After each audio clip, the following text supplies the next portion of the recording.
Господин Змијанец, добар ден. Добар ден. Колку се заштитени правата на децата во Македонија?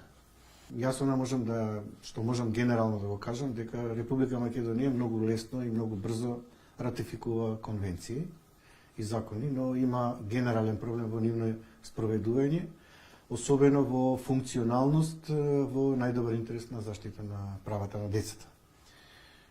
Кај нас од законодавна гледна точка сме консолидирани во правна рамка, но не сме консолидирани во структурна рамка во однос на не само на почитување и спроведување, туку и во однос на информирање на јавноста кои се права ги имаат децата, вклучително запознавање и на пошироката јавност, за да можат самите деца да ги препознаат кога нивните права се прекашуваат, за да можат да знаат кому да се обратат, кај кого да се поплачат и од кого да очекуваат разрешување на прашање и проблем или прекршено право. Оно што морам да забележам дека ја има довербата граѓаните во првата детска амбасада во Светот Меѓиши, но ние забележуваме една генерална нефункционалност од страна на институциите кога треба да постапат по исти тие ратификувани конвенции и спроведување на законите. Значи, еден генерален проблем имаме да мора да извршиме дополнителен политички притисок со наши представки, со наши дојави, со наши пресконференции, за да ги мобилизираме да бидат во функција на заштита на правата на децата во Република Македонија. А често пати се шпекулира со бројот на децата кои поради различни причини не се во образовниот процес на земјата. Дали имате податоци колкав е тој број и зошто тие деца не ја следат наставата? Па како со многу други ситуации, така да и со вклученоста, односно исклученоста на децата од воспитно-образовниот процес, кој за среќа е задолжителен и основно и средно образование, но за несреќа немаме статистика, ниту пак од Заводот за статистика, ниту од Ресорното Министерство за образование и наука, колку всушност деца се надвор од училишните клупи. Неколку министри во минатото имаат дадено изјави дека 5% од популацијата основношколска дека не се вклучени во задолжителниот основен образовен процес и моравме ние да пронајдеме некоја бројка од вкупната бројка на вклучени деца, дека тоа се движи од 18 до 18.500 деца кои не го започнуваат основно образовниот процес, а меѓу нив има и 200.000 граѓани кои не успеале да го завршат основното образование. Тоа се неформални бројки од страна на дадени од страна на двајца министри, но не, како што реков, не ни беше тешко да ја пресметаме бројката.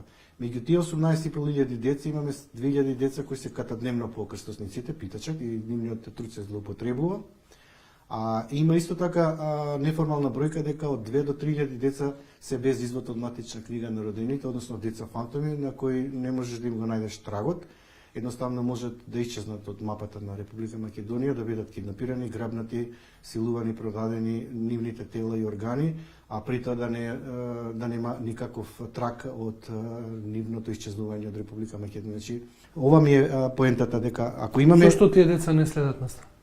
Затоа што се фантоми, затоа што не може никој... Не, тоа се две категории. Едни се деца на улица или улични деца и едни деца кои се деца фантоми кои воопшто не се со евидентирани во матична книга на родените. И не може да се запишува... Во овие деца тие воопшто не можат ни едно право да остварат, затоа што тоа е една би рекол структурно насилство или дискриминација број 1, тие не постојат, не можат да остварат ниту едно елементарно право, а овие кои се евидентирани или се на улица или нивните родители ги злоупотребуваат или поради економски причини не можат да остварат воспитно образовен процес. Оно што морам да го нагласам, ако држава сериозно сака да го реши проблемот со прекинување на злоупотреба на детскиот труд или искористување на детскиот труд од страна на родителите, па и нивните помагатели, има дури организирани мрежи макроа кои криминалци кои ги користат децата за остварување на профит преку питачење и други форми на злоупотреба на детскиот труд, мора државата да направи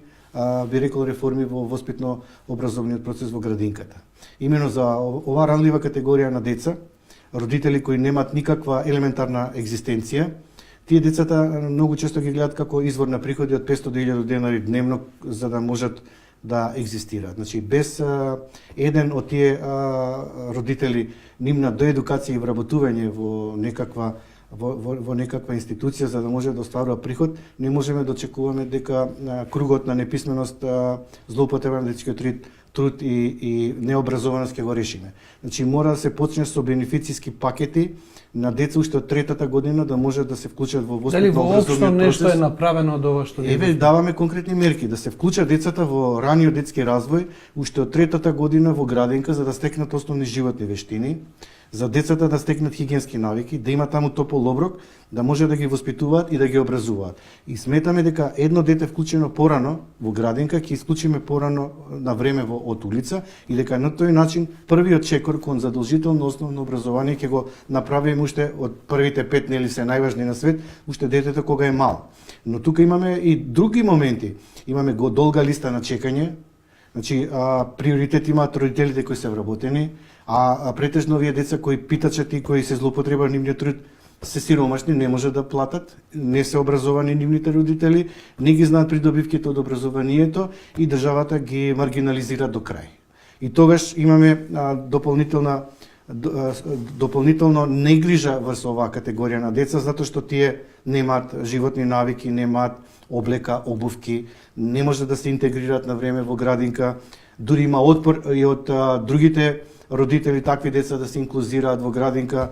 1490 денари за нив е многу голема сума да може да плаќаат за да се вклучат во градинка и сметаме дека е многу коректно од Министерството за труд и социјална политика да одвои еден бенефициран, би рекол, пакет за оваа ранлива категорија на деца, да нивните родители им ги покријат трошоците за да може да ги вклучат на време во градинка. Дали воопшто нешто досега институциите имаат преземено нешто? Па еве сега се обидуваат колку што разбрав да изградат стамбени објекти, каде што оваа категорија на деца на улица или улични деца да ги отргнат од улица и да ги сместат во еден се надевам нема да биде гетоизиран објект и да има возможи кров над главата. Но пак ќе кажам, една од мерките за решавање на овој проблем трансгенерацијски со злоупотреба на децата и нивниот труд не е само кров над главата, туку образованието. Образованието е клуч за решавање на неписменост, злоупотреба на детскиот труд и необразованост.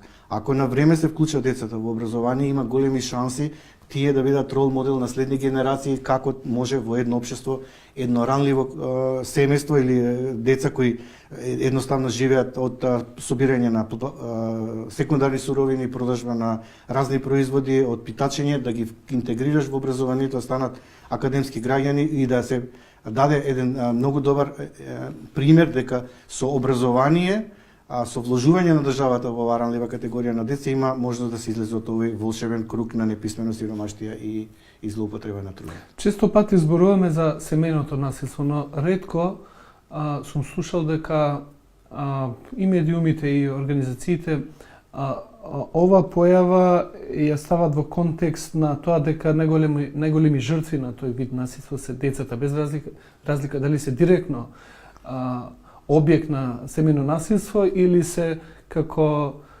учесници или неми наблюдувачи на тоа насилство. Јас бија малку дополнил вашето прашање, дека кога станува збор за семејно насилство, многу често се става фокусот на жената дека е жртва на семејно насилство од страна на мажот, односно таткото. И во проценти тоа е така. И за среќа жените со храбрини го пријават семејното насилство, иако во последно време има мажи кои се храбрини да пријават семејно насилство од страна на нивните поранешни партнери или сопруги. Но едните и другите треба да сватат дека било какво семејно насилство најголеми жртви се пред се децата. Независно дали е сторено од таткото или мајката, од сопругот, сопругата, и покрај децата страда целото семејство. Или од прилика има бројки, колкав е бројот на овие деца кои што потекнуваат од такви семејства и дали институциите имаат идеја што треба да институциите, работат со овие центри деца? за социјална работа за жал или за среќа имаат многу јаки ингеренции и судиите многу често ги земат предвид мислењето на центрите за социјална работа без при тоа да поведат дополнително внимание за емотивноста на детето и неговата поврзаност со двата родители. И многу често, како што нагласив, доколку двата родители не се договорат, едниот родител го добива полното старателство, другиот има право на видување. Сакаме оваа пракса да ја смениме и сакаме да дадеме нагласок на квалитетно и одговорно родителство и по развод, и сакаме да дадеме нагласок на тоа дека детето како субјект има полно право да учествува во правото на мислење колку и со кој родител сака и колку време да посвети. Значи во можноста на квалитетно родителствување и по развод има голема можност да двата родители остварат квалитетно родителство и на тој начин да му помогнат на детето да ја преброди таа траума која ја доживува преку распадот на заедницата, да свати дека со раздвојувањето на двата поранешни партнери не се раздвојуваат двата родители и тие се во функција на неговиот правилен развој и понатаму. Во последниот период имавме појави во медиумите кога политичарите почнаа да изразуваат голема грижа за децата, се сликаат со нив, се со цел на користење на нивниот пиар. Како ги коментирате овие појави? Пошто се работи очигледно за злоупотреба на... Ако вообичајно беше праксата да се злоупотребуваат децата за време на претседателски, локални и парламентарни избори, независно од која политичка партија, и да им бидат децата фолклор, а не содржина во нивните политички платформи, инаку ние ги охрабруваме сите политички партии да се залагаат во нивните платформи за добробит на децата, но не да бидат фолклори, не да бидат злоупотребени, манипулирани, ниту во кампањите, ниту да им бидат вклучени во нивните спотови. Сега забележуваме дека ги користат и во други разни форми. Нашиот фокус кон критика во последниве Бадникови поворки не беше фокусот кон религискиот обред, кон родителите, него беше кон политичарите, затоа што тие дадоа директна логистичка поддршка и преку училиштата и беа присутни на настанот каде што на дечињата им дарува подароци, Бадникови, и сметам дека тоа е баш политичка злоупотреба за себе промоција и пиар и додворување на градските татковци, користејќи ги ресурсите на училиштата кон црквата. Децата да си продефилираа низ улиците и да си ја пеа песната и да беше тој еден класичен верски обред, ние секако немаше да реагираме. Но кога го забележавме душегрижништвото на градските татковци околу начинот на користење на овој верски празник за себе промоција, моравме да одреагираме. Многу жалам што просветниот инспектор не најде за цел да се задлабочи малце повеќе во наоѓање на една поврзаност меѓу општините, училиштето и искористување на ова граѓанска иницијатива која е благородна од страна на родителите. Млади родители објавуваат слики на што туку родени бебиња и искрено како граѓанин се обидувам да ги разберам возбудата, среќата и прашањето е дали тоа бебе би сакал да биде објавено од неговиот родител на Facebook само што роден. Ве разбирам. Кој му дава право на родителот да го објави пошто тој не е во ситуација да даде или да не даде согласност. Тоа станува на совест и одговорност на родителите. Не можам ништо повеќе да ви кажам. Господин Змјанас, ви благодарам за разговор. И јас вам.